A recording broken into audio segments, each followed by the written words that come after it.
ஸ்ரீமதே ராமானுஜாய நமக. நம்ம பார்த்துட்டு இருக்க இந்த இடம் சேவா குஞ்ச். இது உத்தரப்பிரதேசத்துல விருந்தாவன் கிட்ட இருக்கு.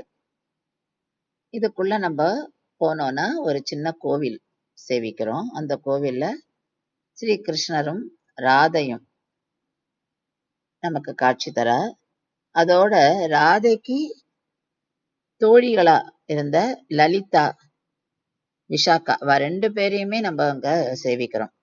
இந்த கோவில்ல மண்டபத்துக்குள்ள நம்ம பகவான் கிருஷ்ணர் ராதைக்கு காலை பிடிச்சு விடுற மாதிரி நம்ம பாக்குறோம். அதாவது பகவான் கிருஷ்ணர் ராதைக்கு கால் மசாஜ் பண்ற மாதிரி இருக்கும். ஏன்னா இங்க தினமே ராதையும் கிருஷ்ணனும் நடனம் ஆடுற மாதிரி ஒரு ஐதீகம். அதாவது ராசலீலா நடக்குமா தினம், இன்னைக்கும் ராசலீலா நடக்கிறதா தான் இங்க சொல்லப்படுறது. அதனாலதான் கிருஷ்ணர் ராதைக்கு டான்ஸ் ஆடி கால் வலிக்கும் அப்படின்றதுனாலதான் இங்க அவளுடைய பாதத்தை பிடிச்சு விடுறார். அவளுக்கு சேவை பண்றாரு.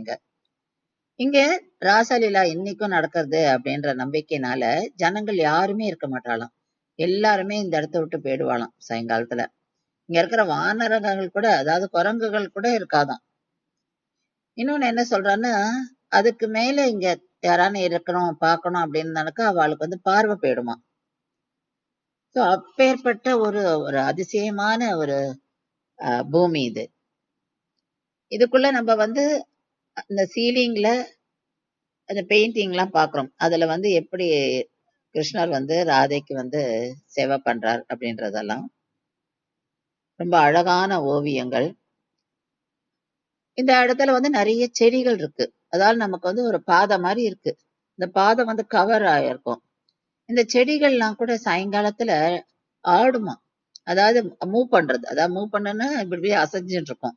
அது என்னன்னா ஒரு ஒரு செடியுமே ஒரு ஒரு கோபியர் அப்படின்றா. இந்த கோபியர்லாம் டான்ஸ் ஆடுறதுதான் அது ரெப்ரசன்ட் பண்றது அப்படிங்கிற. அது தவிர உள்ள லலிதா குண்டுன்னு